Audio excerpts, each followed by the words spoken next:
This question is for Ari. Ari, are you able to confirm reports that owners are officially asking Riot to lift the import restrictions? And regardless of the answer to that first question, does Immortals believe that import restrictions should be lifted? So, first, as just a general matter, I think it would be inappropriate to comment on really any conversations that are not happening behind the scenes. I mean, if things were for public consumption, I'm sure someone would make a public comment. What I would say is there are all sorts of discussions happening all the time about how to ensure that League of Legends remains a compelling global business and a compelling regional business. And to the extent that those things can be aligned, so much the better. There will always be a push-pull among teams within a region, regions among each other, as everyone tries to win worlds and build best-in-class organizations. And of course, Riot is in the position of trying to balance all sorts of interests too. But I think we're all aligned in believing that this is not a fixed pie that should just be distributed, but instead is a pie that can be grown and have a lot of winners among all the stakeholders. As far as our organizational point of view, perhaps this will be an unsatisfying answer, Travis, so I totally appreciate the question. But we believe that in order for League of Legends and League of Legends esports to reach its pinnacle in fan enjoyment, in kind of competitive fairness, determining who's really the best, in prosperity for the teams and orgs and for Riot, that we should be optimizing for, like I said, what is best both globally and regionally. And we at Immortals recognize that that's a balancing act. And we look forward to being part of the solution and figuring out how to balance those interests in the months and years ahead. Hey, this question is for Jacob. Jacob, are you able to confirm any reports that team owners are asking Riot to lift the import restriction rule? And regardless of your answer to that question, what is 100 Thieves' stance on the issue? Does 100 Thieves believe that the import rule should be lifted? I think I can put it this way, that there's definitely conversations happening. Whether they are going in either direction, I can't really speak to. I'm also not privy to that information currently. I would say that we have a firm belief that there could be changes to the import rules. Whether that's the way that it's been reflected in media lately is a different question entirely. That being said, as both Chris and Joseph just alluded to, we put a lot of focus on innate talent. We firmly believe that there's a massive upside in continuously developing North American talent, and that we can actually compete at Worlds with North American talent. So I hope that answers your question. I can't answer whether it's one or the other direction, because it's just not that black and white for us. Hey, this question is for Parth. First off, congratulations on the great weekend just a couple days ago. Secondly, in the last session, Jacob Toft Anderson from 100 Thieves was able to confirm that conversations are happening between team owners and Riot around the import rule. I don't know if you're able to comment on where TSM stands on import rule restrictions being lifted. I don't know what form or what the format is being discussed, but at least from my and the org's point of view, TSM is a global esports org, and we obviously want to sign the best talent possible, right? And we believe that talent is universal. We've kind of shown that when even on our academy programs and our kind of the scouting combines we run every year, we invite not only North American players, but also players from other regions. So from our point of view, other regions have a lot of advantages compared to North America, including player base, access to more efficient training, including solo queue, proximity to other regions. For example, Korea and Chinese teams often scream each other. Ultimately, it doesn't matter how much we invest into coaching or infrastructure and facilities and performance programs if we don't have access to the same number of talent as other regions, other major regions. So we do see some sort of changes in the import rule to help us even the playing field a bit. Hi, Trisha. So last August, you and a program with Avali May said that you supported lifting the import rule and import restrictions. Since then, 100T in their press conference yesterday confirmed that there are conversations happening between Riot and the owners about lifting this rule. So I'm curious, is this still something that FlyQuest would like to see lifted? And perhaps maybe you can elaborate, especially as it's become a bigger discussion in recent weeks. For sure. Great question. So first to clarify, on that show, I was taking a little bit of as I stated in the beginning, a hot approach. So I just wanted to take a hot take and to get people thinking. First, I cannot speak on behalf of the other NA owners or what we discuss in there. Just want to be respectful of everyone involved. That being said, I do think that there is room for adjustments for the import rule. So not perhaps removing it entirely, but also looking at ways to see how it can improve. I think there's definitely pros and cons to both having the import rule and also removing it. But FlyQuest's, I think, real position is that I think it's not just one or the other. Let's look at and focus on what we can improve and what adjustments would benefit the league, and also weigh it against what may affect the league negatively. Hey Trisha, just because you said you'd be down to follow up on it, with regards, you said you'd be like to see some changes to the import rule. Are you able to sort of detail what those changes would be, especially just amid the fact that, you know, obviously conversations are happening, so it's kind of good to see what different teams think? I had a feeling you would follow up with me, Travis. So I'm glad I had a chance. Yeah, definitely. And honestly, sorry for that pause. I was confused, like, should I keep going or not? Anyways. No, it's okay. It's the pandemic. It's hard to navigate Zoom calls in general. I get it. Yeah. Plus, I can see you guys. So first, again, unfortunately, I just can't comment on ongoing conversations between the franchises and Riot regarding the import rule, or just any conversations ongoing. Just again, out of respect to all parties. That being said, I think right now the position that is being viewed from the outside is that it's either have the import rule or remove it entirely. And at least for us, I think that perhaps there is room to make adjustments instead of just completely remove it or not. As you look at FlyQuest in our roster, we have NA talent and we also have international talent. And there's a lot of pros and cons. At least I'll speak on some, and then Nick, you can add if you'd like. But advantages we've seen and that we've been able to incorporate throughout the entire FlyQuest is that, you know, Jose Dioto is bringing so much on the Rift, and he's bringing a lot of versatility that Nick is saying, and he's actually helped carry a lot of our games. You know, he's been that leader. On the other hand, he's also brought a lot of new fans and opportunity for us. And so from his signing, we saw a ton of different fans from LATAM support us, and we've been so grateful for that. And that actually gave us the idea to kind of throw out our initial content plan, like no joke, our content menu that we created. And I came to our team and was like, dude, let's do a Spanish co-stream and let's really show our gratitude for the LATAM and just Spanish speaking audience. And, you know, that has helped us tremendously. We had a peak of 3.6K concurrent viewers on our stream. And Nick, if you would like to speak just generally about some advantages and disadvantages of having the import rule, go ahead. I can jump in too. I mean, I don't know that it's, you know, I think everybody sees kind of the advantages and disadvantages of the import rule pretty linearly. And I would say that those general, you know, pros and cons are, you know, pretty straightforward. What I will say is what we've learned from the changes that have already been made to the import rule. We've seen the OS restriction come into play within the last year. You know, is there potential for, you know, more minor regions having accessibility to major regions more than just LCS? Like, you know, will Japan and will LATAM and CBLOL have access to some of these major regions in the same way that OS does? Potentially. And if there are, I think the richness of the narratives that are going to drive from those players becoming mainstays in these bigger leagues, I think that's very exciting.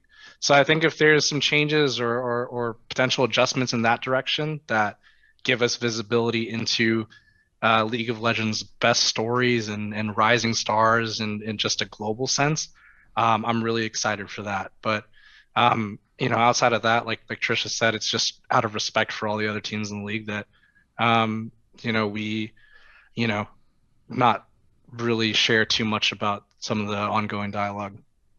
Yeah, but I think, Travis, to give you a bit more of a direct response, at least from our position, we're not looking at it as removing it entirely or keeping it entirely. I think there is room for adjustment to the rule itself.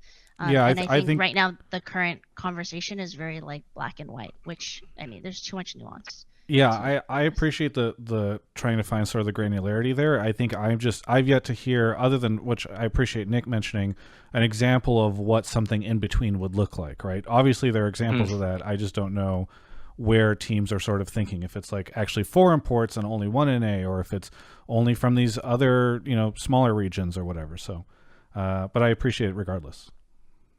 Thanks, Travis. We appreciate you. Hey, this question's for Nicole. So Nicole, last August on Avali May's show, you mentioned that you were in favor of lifting the import rule.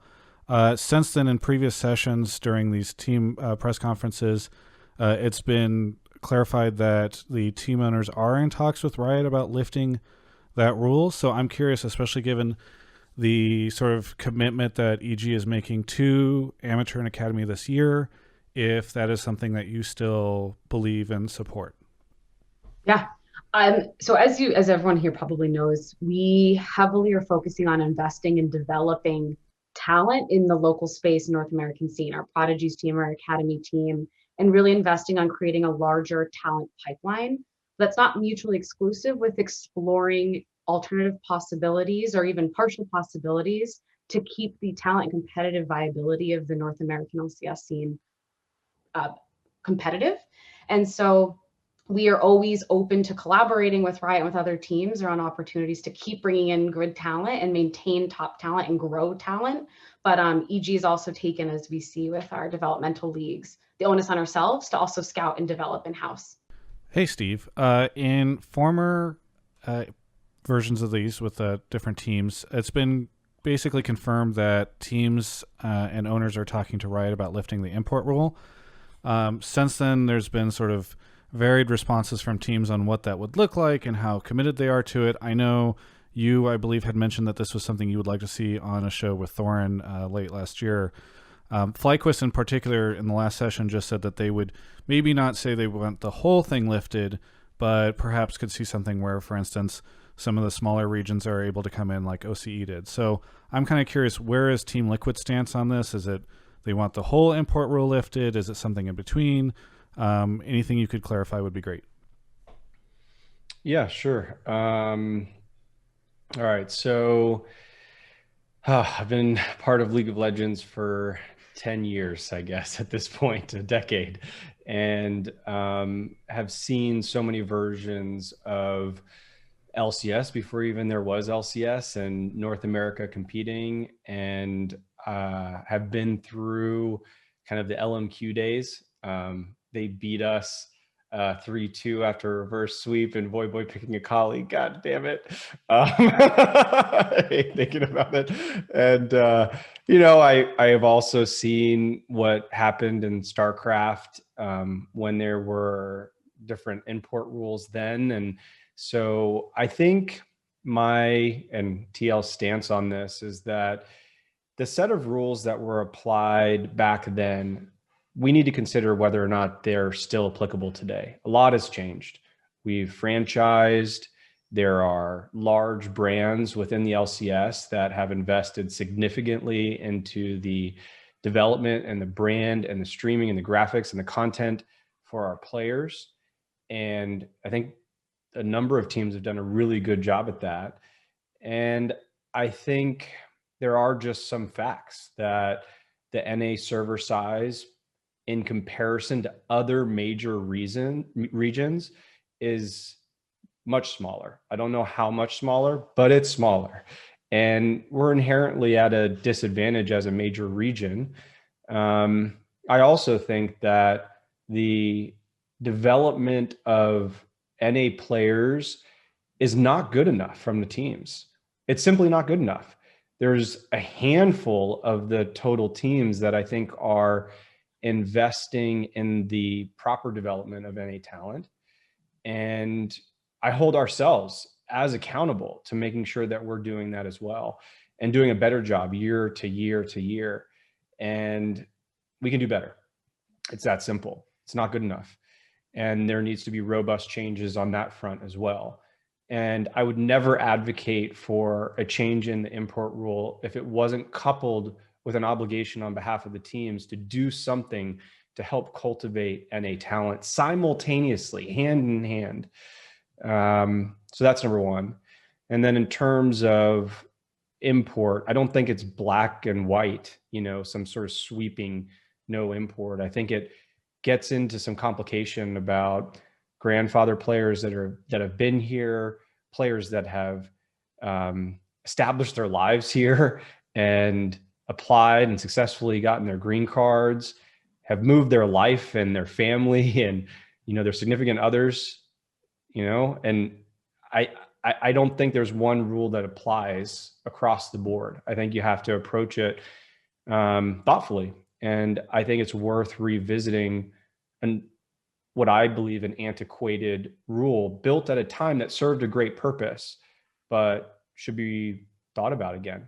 And I don't know if I don't have the solution. I just think that it's worth looking at.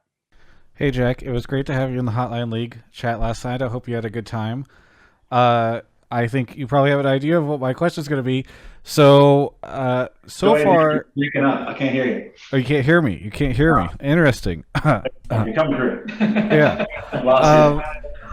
So obviously, there's been a lot of discussion about the import rule. I think one of the things that Mark and I were talking about on the show last night was just that it feels like so far a lot of the owners are sort of taking stances where they're not clearly saying if they are for lifting it or not, and some are even saying like, oh, maybe something in between. So I guess my question for you is Cloud9 in favor for completely lifting the import rule and allowing teams to import from all the different regions as many players as they'd like? And also, if it's not that, then maybe you can give me an understanding of what exactly you would like to see changed about the rule. Okay, yeah. I had a feeling this was coming. And I think it's a really good question. And I think that it's kind of a complex answer that I'm going to give you in that I, of course, from the beginning of Cloud9 have been heavily in support of developing North America, our region. Always have been involved in the Challenger series, have been involved heavily in our Academy series, been very heavy in investment in supporting these leagues. This year we got involved in the amateur system, which has also been really fun and really exciting, as well as we have our training grounds program that focuses on kids as young as 13 and up to learn how to play team sports and League of Legends better. When it comes to the import rule, I am not a fan of the import rule. So you're asking for clarity. I'm telling you straight up, I don't like the import rule. I basically want to support young players who are passionate, skilled, and want to work hard no matter where they were born. So I would love to see that just go away. But if we were to do that, I would share some of the concerns that North America wouldn't be getting the development attention that it needs. And so if we were to go down that path, and I'm not saying we are, but if we were to go down that path, I would want it mandated that every team needs to increase their investment in academy and increase their investment in the amateur scene. And I would love to see us do things like, we have scouting grounds once a year. I would like to see teams take that on and be doing scouting grounds maybe once every quarter, so 4 times a year. I would like to see us do teams hosting like at least monthly events for amateur teams. So I would love to really ramp up the investment and development of our programs here in North America. And I'm happy to go into more detail if that's not enough for you. I'll let the other people have some questions as well before I ask you for more detail. Cool. Is that the clarity you're looking for, though? Yeah, I mean, I think so. I mean, it sounds like you would just like to see it, in addition to the investment in the amateur and academy scene that you'd like to see teams be mandated to do, it sounds like you'd like to see it lifted entirely. Yeah, I don't see a point for it. Cloud9 has teams all over the globe, in Korea, in Europe, like everywhere. And I like to support young people no matter where they're born. And I don't really like putting up these kind of artificial fences to inhibit that development. This question is for Robin Fiflaren. So James mentioned that he was very proud that the team is the only team to have all North American players on it. Obviously, there's been a lot of discussions around the owners having conversations with Riot around the import rule. Given that that is something that you as a team are proud of, are you against the import rule being lifted? And sort of, if not directly lifted entirely, is there some version of it that you would like to see in sort of instead of what's in place right now? Well, obviously being the new kid on the block, but I think it's very safe to say, based on what the other answers has been here as well, I think everyone can agree with. I think everyone has quite some problems with the import rules as they stand right now, and I think that a lot of people would like to see them changed. I think that there's a lot of conversation right now. I feel like there's a lot of I don't know. I feel like a lot of people are just putting words in people's mouths and, expecting something else. But I think, for us, it's very clear, right? Like, we are a North American league and we want to develop North American talent. And we don't do that if we don't have North American talent. And that's very much a concept that we're running towards, this year. And as you see on the build for the LCS team, and very much our plan heading into the future as well, 2022 and onwards. I don't think that necessarily, an import rule fixes itself in development. We kind of have to, work our way up towards that. So I think that the team that we have built this year kind of speaks for itself in terms of where Dignitas stand on that.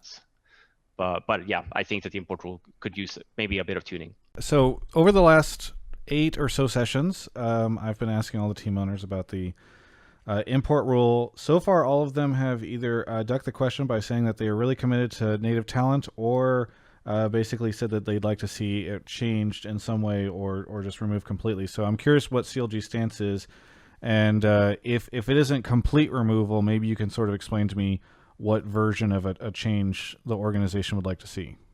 Sure. Thanks, Travis. I think our perspective is that we need to be constantly working with Riot on 2 things. One is ensuring a really solid North America youth amateur ecosystem and pipeline.